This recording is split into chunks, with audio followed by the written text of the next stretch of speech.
শহীদ ওসমান হাদির স্বপ্ন শুধু বর্তমান প্রজন্ম নয়, বাংলাদেশের মানুষ তা পুরুষানুক্রমে পূরণ করবে বলে মন্তব্য করেছেন প্রধান উপদেষ্টা ডক্টর মোহাম্মদ ইউনূস। সংসদ ভবনের দক্ষিণ প্লাজায় ওসমান হাদির জানাজায় অংশ নিয়ে এই মন্তব্য করেন তিনি। হাদির রাজনৈতিক শিক্ষা সামনে রেখে জাতির অগ্রগতির পথে চলবে বলেও মন্তব্য করেন প্রধান উপদেষ্টা। জানাজায় ইমামতি করা ওসমান হাদির বড় ভাই এই হত্যার বিচারের দাবি জানান। আর আগে জানাজা দেওয়ার বক্তব্যে 24 ঘন্টার মধ্যে হাদি হত্যা তদন্তের অগ্রগতি জানানোর দাবি জানায় ইনকিলাব মঞ্চ। সাজ্জাদ হোসেনের রিপোর্ট।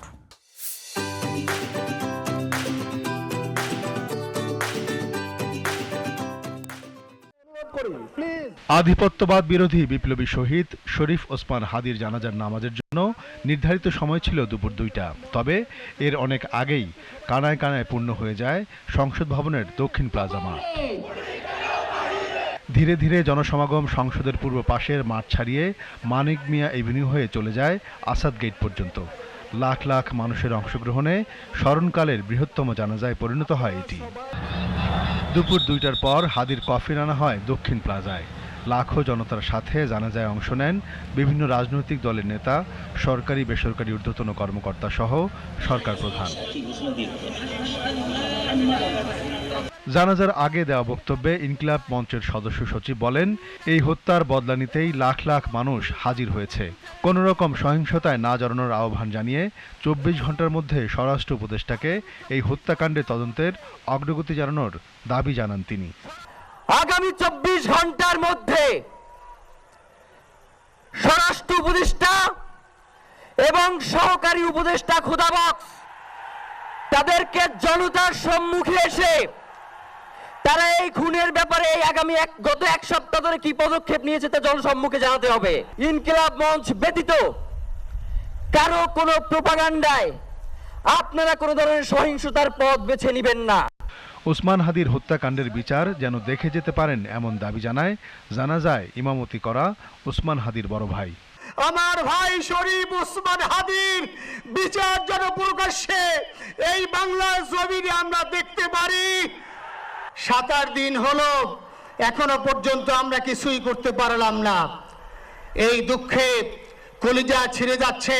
প্রধান উপদেষ্টা বলেন, মাথা উঁচু করে দাঁড়ানোর যে রাজনৈতিক শিক্ষা হাদি দিয়ে গেছেন তা বাংলাদেশের মানুষ কখনো ভুলবে না। আমরা দুনিয়ার সামনে মাথা উঁচু করে চলবো, কারো কাছে মাথা নত করব না। সেই মন্ত্র তুমি আমাদেরকে দিয়ে গেছো, আমরা সেটা পূরণ করে যাব।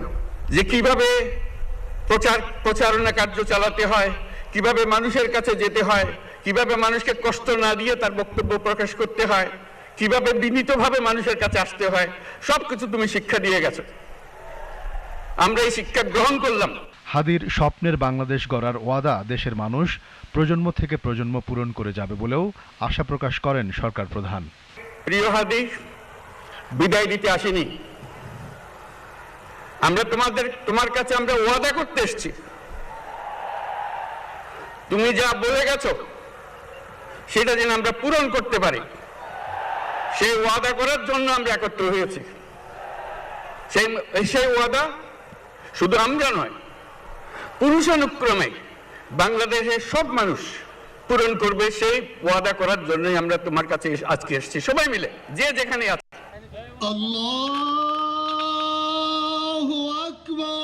অশ্রুসিক্ত হয়ে পড়েন জানাজায় অংশ নেয়া লাখো মানুষের অনেকেই। পরে দাফনের জন্য মরদেহ নিয়ে যাওয়া হয় ঢাকা বিশ্ববিদ্যালয় কেন্দ্রীয় মসজিদ প্রাঙ্গণে।